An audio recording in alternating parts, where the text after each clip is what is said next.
siksa kubur bagi yang lalai sholat.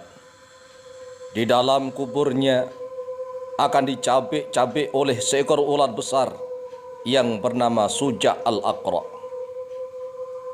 Orang Islam yang lalai dari sholat saja masih disiksa oleh Allah Subhanahu wa ta'ala. Apalagi orang yang sengaja meninggalkan sholat tanpa ada udzur yang dibenarkan oleh syariat Islam.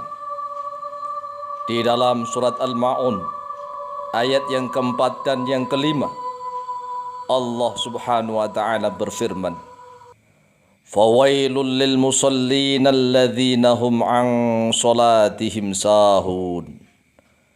Celakalah bagi orang-orang yang sholat, yaitu mereka orang yang lalai dari waktu-waktu sholat. Ay alladzina yuakhiruna sholat an waqtiha tahawunan biha, yaitu orang-orang yang senantiasa mengakhirkan waktu sholat dalam keadaan menganggap enteng pada sholat itu. Kemudian orang yang senantiasa meninggalkan sholat kelak di yaumil qiyamah akan dimasukkan neraka Saqar, sebagaimana di dalam surat Al-Mutaththir ayat yang ke-42 dan ke-43. Allah Subhanahu wa ta'ala berfirman, A'udzu billahi minasyaitonir rajim. Ma salakakum fi saqar? Qalu lam naku minal musallin. Apa yang menyebabkan kalian masuk di dalam neraka Saqar? Mereka menjawab, kami dahulu termasuk orang-orang yang tidak mendirikan sholat.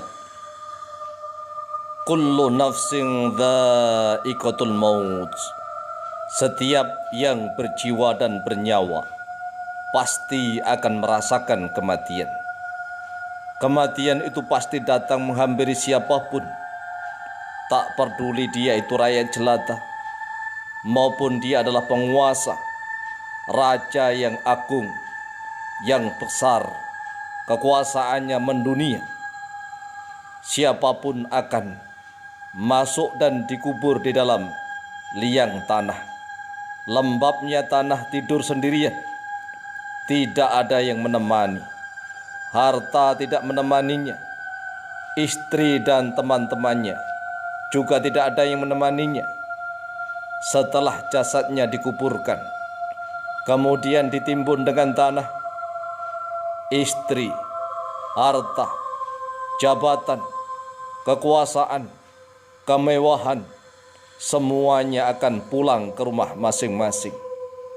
Sedangkan jasad kita akan terbujur sendirian, kemudian ditatangi oleh malaikat yang bernama Mungkar dan Nakir. Malaikat Mungkar dan Nakir hanya bertanya 3 hal. Apabila 3 hal itu bisa dijawab, maka malaikat Mungkar dan Nakir akan melanjutkan pertanyaan berikutnya. Man rabbuka? Man rabbuka? Man rabbuka? Wa ma dinuka? Wa man nabiyyuka? Man rabbuka? Man rabbuka? Man rabbuka? Wa ma dinuka? Wa man nabiyyuka? Wahai manusia, siapa Tuhanmu? Apa agamamu? Siapa nabimu? Man rabbuka? Man rabbuka? Man rabbuka? Wa ma dinuka? Wa man nabiyyuka? Wahai manusia, Siapa Tuhanmu? Apa agamamu?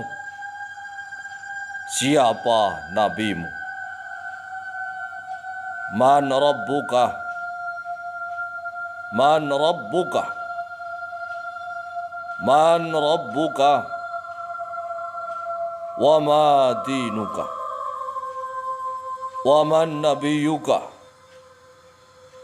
Wahai manusia, siapa Tuhanmu? Apa agamamu? Dan siapa nabimu? Orang-orang yang senantiasa meninggalkan sholat akan semakin ketakutan. Dia tidak bisa menjawab apa-apa. La adri, la a'rifu, la a'lam. Aku tidak tahu, aku tidak kenal, aku tidak mengetahuinya. Pertanyaan malaikat Mungkar dan Nakir selalu diulang-ulang. Man rabbuka? Man rabbuka? Man rabbuka? Wa ma dinuka? Wa man nabiyuka? Wahai manusia, siapa Tuhanmu? Apa agamamu? Siapa nabimu? Man rabbuka? Man rabbuka? Ma dinuka? Wa man nabiyuka?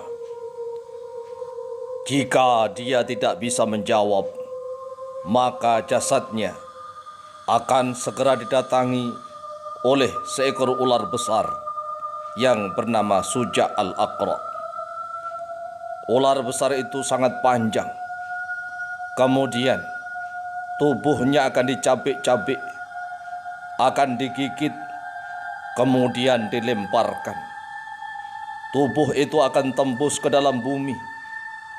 Kemudian dengan ekornya, tubuh itu akan diangkat naik ke permukaan bumi.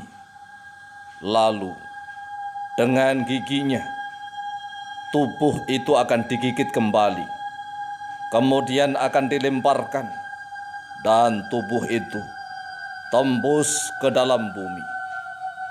Dengan ekornya Suja' al-Aqra, tubuh itu diangkat hingga muncul di permukaan bumi. Kemudian digigit kembali. Tubuh itu dilemparkan di atas kobaran api.